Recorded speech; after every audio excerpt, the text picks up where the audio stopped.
خون، کائنات کے سردار، ثقلین کے تاجدار، امام ہدا نماز ظہر سے فارغ ہوئے، سلام پھیرا، پلٹ کے دیکھا تو سامنے عبد الرحمن کھڑے ہیں۔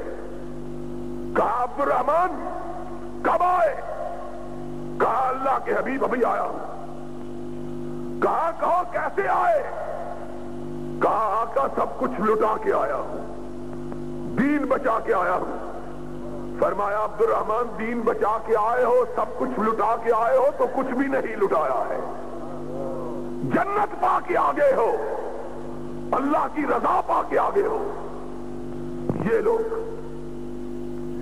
ایک صحابی اٹھتا ہے، عبد الرحمن کا قصہ سنتا ہے، عرض کرتا ہے آقا بیوی بھی اس سے چھین لی، بیٹا بھی چھین لیا، دولت بھی چھین لی۔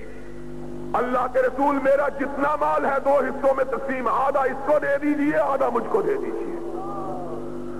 ایک نے کہا اللہ کے حبیب اس کا کوئی گھر نہیں، میرا آدھا گھر لے لیجیے۔ ایک نے کہا یا رسول اللہ میری 2 بیویاں، ایک کو تلو، اس کو کہیے اس سے نکاح کر کے اپنے گھر کو آباد کر لے۔ کچھ ہجرتوں کے ستائے ہوئے، کچھ مہاجروں کے بوجھ اٹھائے ہوئے، کچھ امام کونین کی یثرب میں تشریف آوری سے پہلے، یثرب میں ہر سال وبا پھوٹتی تھی، زرد بخار کی، لوگ تپے زرد میں مبتلا ہوتے تھے۔ وہ تو کونین کا تاجدار آیا، رحمت مجسم بن کے آیا، اور اس نے اپنے ہاتھ دعا کے لیے اٹھائے۔ اس نے کہا اللہ میرے بابا خلیل اللہ نے مکہ کے لیے تجھ سے دعا مانگی تھی، میں مدینہ کے لیے تجھ سے دعا مانگتا ہوں، اللہ مدینے کو بیماریوں سے پاک کر دے۔ یہ میرے آقا کی دعا کا اثر تھا کہ آج تک مدینے میں کوئی وبا نہیں پڑی ہے۔ تو بہرحال جو پہلے ہجرت کر کے آئے تھے بخاروں کے بارے ہوئے، بخاروں نے ان کی کمروں کو جھکا رکھا ہے، اور بندے ہی کتنے، شمار کیا گیا تو جوان 200 سے زیادہ نہیں تھے، کل تعداد بوڑھے شامل کیے گئے، اور 14 اور 15 سال کے بچے شامل کیے گئے، تو تب جا کے 313 بنے، تب جا کے۔ لیکن اس وقت بھی جبکہ صرف 313 تھے، نہ خوف تھا، نہ دہشت تھی، نہ دشمن کا رعب تھا، نہ مخالفوں کی ہیبت تھی۔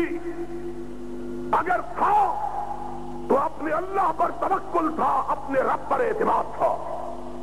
10 کروڑ آدمی اس پاکستان کا باسی، اور تو راجیو گاندھی کے سامنے لمبا لیٹ گیا ہے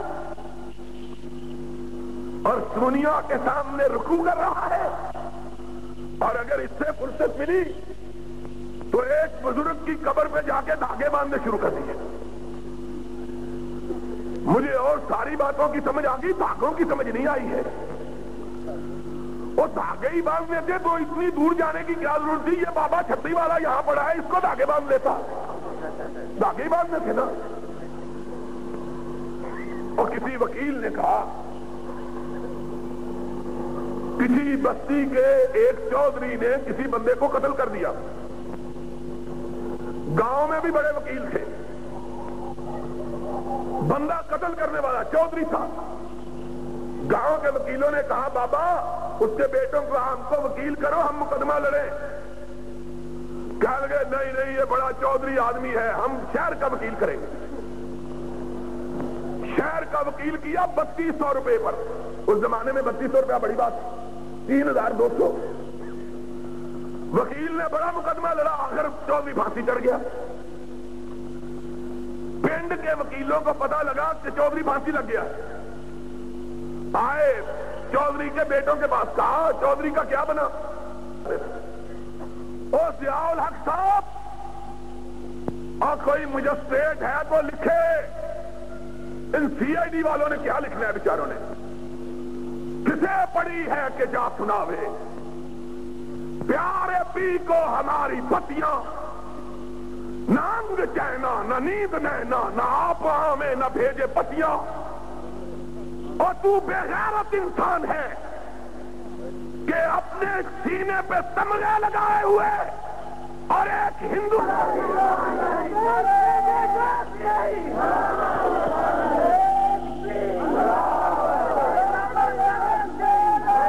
کیا کہتے ہو؟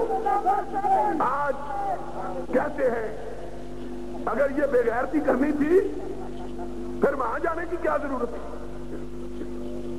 ہائے! اور لوگوں ایک بات سن لو، سی آئی ڈی والوں لکھو، اس کو پہنچاؤ، جو اپنوں سے لڑا کرتے ہیں وہ بیگانوں سے لڑنے کی ہمت